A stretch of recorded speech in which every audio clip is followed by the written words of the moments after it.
আচ্ছা আমি বিএমপির নাম নিয়ে কোনো কথা বলেছি? ভাই আপনি কাকে আমি কি বিএমপির নাম নিয়ে কথা বলেছি? আপনি কথা বলেন, বলেন বলেন কথা বলেন কথা বলেন, আপনি কথা বলেন। আপনার সাহস তো কম না, বেতনের মতো কথা বলেন।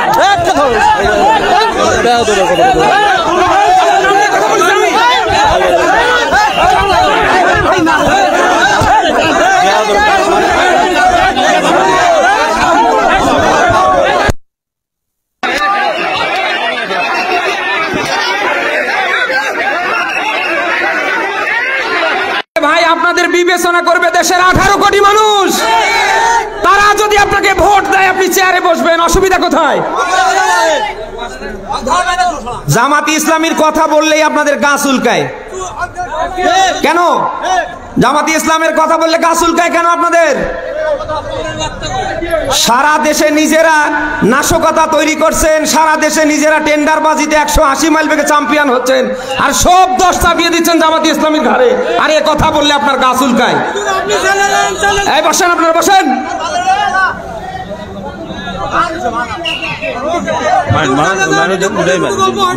না ভাই এখানে তো আমি কারোর নাম ধরিনি। ঠিক আছে, তাহলে ওটা শুধু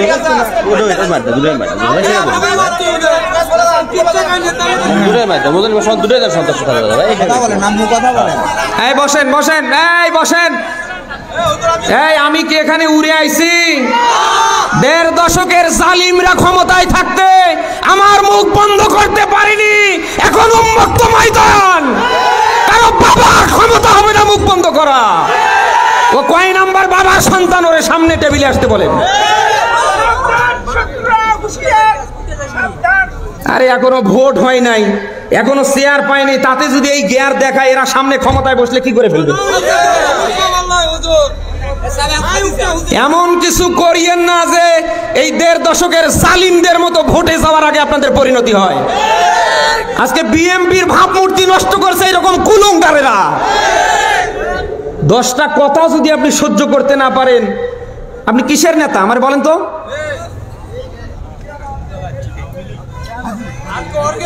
নিজেরা করছেন চাঁদাবাজি, নিজেরা করছেন মনে যা চায় 180 মাইল বেগে তা, আর এখন সব চাপিয়ে দিচ্ছেন জামাতি ইসলামের কাঁধে। এটা 5 তারিখের আগে না, এটা 5 তারিখের এখন পর। বলেন না কেন? 5 তারিখের আগে মানুষের চোখে ছিল চশমা পরা, এখন কারোর চোখে আর চশমা নেই। সবাই এখন চশমা ছাড়া দেখতে পাচ্ছে যে 5 তারিখের পর থেকে কারা খাও খাও করছে, কারা এই দেশের মানুষের অধিকার প্রতিষ্ঠার পক্ষে রাজনীতি করছে। আপনাদের তো এই কথাগুলি বলতে গিয়ে একটু মুখে একটু বাধার দরকার। জামাতি ইসলাম নিয়ে আপনারা নানা বাজে মন্তব্য করছেন কেন? জামাতি ইসলাম কি ইসলামী ব্যাংক? জামাতি ইসলাম কি ইসলামী ব্যাংক খেয়ে ফেলছে না উদ্ধার করেছে? চোখের সামনে দেখেও আপনাদের তো ইতিহাস জানা দরকার। জামাতি ইসলামের আপনার যে ইসলামী ব্যাংকের প্রতিষ্ঠাতাকে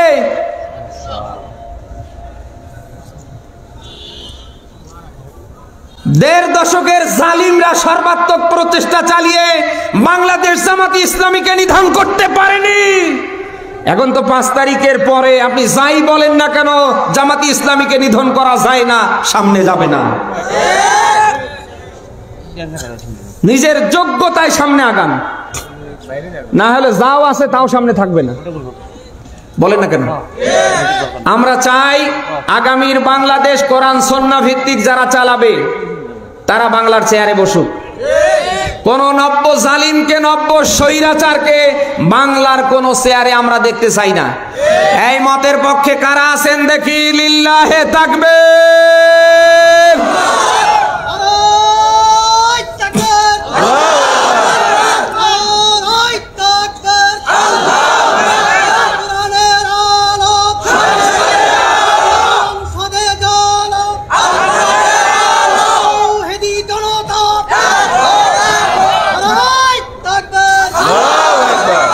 যারা ভোট নিয়ে ব্যতিব্যস্ত, আমি তাদের দৃষ্টি আকর্ষণ করছি। আপনি ভোট করে ক্ষমতায় গিয়ে কয়দিন থাকবেন আমার বলেন?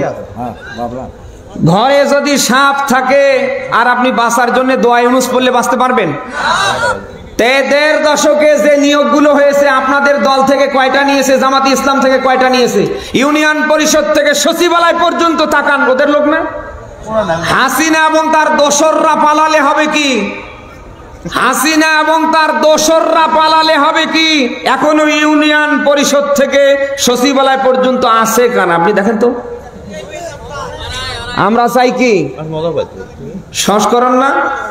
এই আমরা চাই সংস্করণ না? সন্ত্রাসী আওয়ামীর কোন সার পোকা যেন বাংলার কোন চেয়ারের সামনে না থাকে। এই সন্ত্রাসী আওয়ামীদের নিয়ে যদি কারোর মায়া কান্না আসে, ওরে আস্তে করে দিল্লিতে পার করে দেবেন। তুই খাবি আমাদের, আর ওই দিল্লিতে বসে নানি বসে আছে আর নানির গুণগান করবি। দেশে এরকম মানুষ নেই? এত কিছু এই দেড় দশকে হয়ে গেল, এখনো ওদের ভুলতে পারছে না। তোমার যদি ওদের নিয়ে এত মায়া কান্না হয়, তাহলে এদেশে থাকার দরকার নাই, তুমি দিল্লিতে চলে যাও। বলেন না কেন? এই জন্য চোখের সামনে যদি কাউকে ওই ধরনের পান যে দেশের ভাবমূর্তি নষ্ট করবার জন্য চেষ্টা করছে, জুতো খুলবেন, এরপরে পিটা শুরু করবেন, এরপরে যা আছে কপালে হবে। আগামীর বাংলায় আওয়ামী সন্ত্রাসীদের দোসরদের জায়গা হয় না, সামনে হবে না ইনশাল্লাহ। আমরা কি এই পক্ষে এক না? বেরো বগুড়াবাসী, আমাদের রাজনীতির ভিন্নতা থাকতে পারে, আমাদের আকীদার অমিল থাকতে পারে, কিন্তু আগামীর বাংলাদেশ যারা কোরআন সুন্নাহ ভিত্তিক চালাতে চায়, আমরা তাদের জন্য এক। বলেন, আমাদের আকীদা ভিন্ন হতে পারে, আমাদের রাজনীতির অমিল থাকতে পারে, আগামীর বাংলাদেশ কোরআন সুন্নাহ ভিত্তিক চলবে, ওই পক্ষে আমরা। বলেন বলেন বলেন বলেন। এই জন্য আমার ভোট আমি দেব যাকে খুশি তাকে না, যে পাওয়ার যোগ্য হকদার তাকে দেব। একটি ভোটের মূল্য আছে, ভোট দেব না যাকে তাকে। আপনি ভালো করে জানেন, আপনার ভোট পাওয়ার পরে আগামীতে কারা বাংলার এই চেয়ারগুলিতে আসলে পরে মানুষের অধিকার প্রতিষ্ঠা করতে পারবে, কারা মানুষের বৈষম্য দূর করতে পারবে, কারা আগামীর বাংলায় কোরআন সুন্নাহ ভিত্তিক একটা রাষ্ট্র উপহার দিতে পারবে, এ জানা কি আমাদের সবার না? বলেন না কেন? আজকে মসজিদের একজন ইমাম বানাতে গিয়ে আমরা কত যোগ্যতা দেখি, ঠিক একইভাবে যদি আগামীর নেতা নির্বাচন করতে গিয়ে, যত জনপ্রতিনিধি বানাতে গিয়ে আমরা যদি ওই রকম যোগ্যতা দেখি, আল্লাহর কসম কোন 6 নাম্বার ছাগলের বাচ্চা বাংলার চেয়ারে বসতে পারবে না। মসজিদের একজন ইমাম বানাতে গিয়ে আপনি কত যোগ্যতা দেখেন।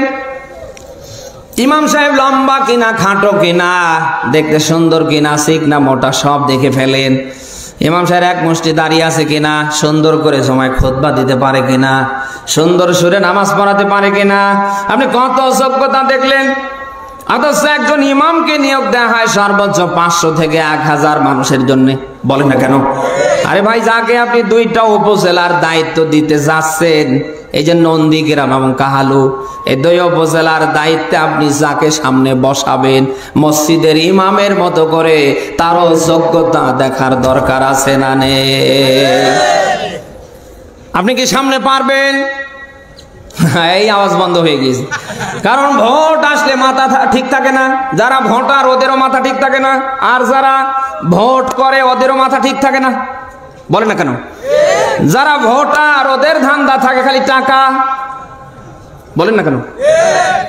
আর যারা ভোট করে ওদের ধান্দা থাকে যেন তেন করে কোন রকম চেয়ারে বসতে পারলেই হয়। এই জন্যই তো আমরা দেখতে পাই, ভোট যখন আসে নেতার মাথায় টুপি, নেতার দাড়ি মারে, নেতা পায়ের জুতো থেকে একেবারে মাথার টুপিটা পর্যন্ত সাদা করে ফেলে। যে নেতা 1 ওয়াক্ত নামাজ পড়ে না, এমনকি জুমাও পড়ার সময় পায় না, সেই নেতা আসরের নামাজ 4 বার করে পড়ে। নেতার বক্তব্য কি? মনে হচ্ছে জান্নাত থেকে টাটকা পালিয়ে এসেছে, এই দেব সেই দেব, এই করব সেই করব, কোন রকম ছলনা করে বসতে পারলে সামনে যেন আর কাউকেই চিনে না। আমরা এমন ছলনাময়ী প্রতারক নেতাকে সামনে দেখতে চাই না। নামাজ পড়া যে আল্লাহর হুকুমে ফরজ, রমজানে রোজা রাখা যে আল্লাহর হুকুমে ফরজ, সম্পদ থাকলে যাকাত দেয়া, হজ করা, স্ত্রীকে মহারানা দেয়া, স্ত্রীকে পর্দায় রাখা যে আল্লাহর হুকুমে ফরজ। আগামীতে আপনার আমানত নামক ভোট দিয়ে যোগ্য নেতা নির্বাচন করা ওই আল্লাহর হুকুমে ফরজ। আপনি সূরা নিসার 58 নম্বর আয়াতে ব্যাখ্যা পাবেন। আল্লাহ বলেন ইন্নাল্লাহা ইয়া'মুরুকুম আন তুওয়াদ্দুল আমানাতি ইলা আহলিহা। বলেন আল্লাহু আকবার। আয়াতের দিকে খেয়াল করেন। আল্লাহ বলেন নিশ্চয় আমি আল্লাহর আদেশ। আদেশ কার? বলেন বলেন বলেন। আল্লাহ বলেন আমি তোমাদের আদেশ দিচ্ছি, তোমাদের আমানত নামক ভোট তোমরা তাদেরকেই দেবে যারা পাওয়ার যোগ্য, যারা হকদার। কে বলছে? আকিমুস সালাহ, নামাজ প্রতিষ্ঠা। এ কথা কার? ওয়াতুজ যাকাত, সম্পদ থাকলে যাকাত দেয়া। এ কথা কার? সেই আল্লাহই বলছেন তোমাদের আমানত নামক ভোট তোমরা যাকে তাকে দিতে পারবে না, যে পাওয়ার যোগ্য হকদার তোমরা তাদেরকেই দেবে। এখন আপনি বলেন এই 5 তারিখের পর থেকে আজ ডিসেম্বরের 1 তারিখ পর্যন্ত এই কাহালু নন্দীগ্রামে কে ভোট পাওয়ার যোগ্য? আমি আর নিচে নামতে পারছি না।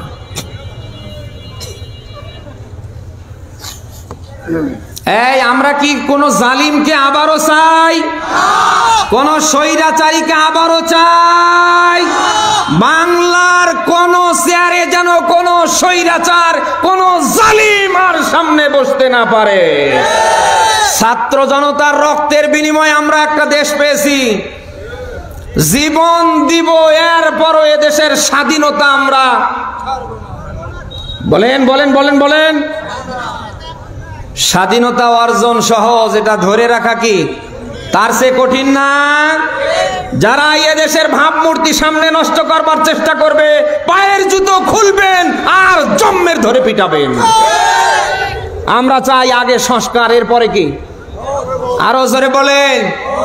আগামীর বাংলাদেশ যারা কোরআন সুন্নাহ ভিত্তিক চালাতে চায় আমরা তাদের পক্ষে আছি তো? আছি তো?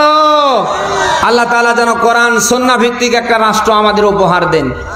সকল ষড়যন্ত্র থেকে দেশকে, দেশের 18 কোটি মানুষকে যেন আল্লাহ হেফাজত করে।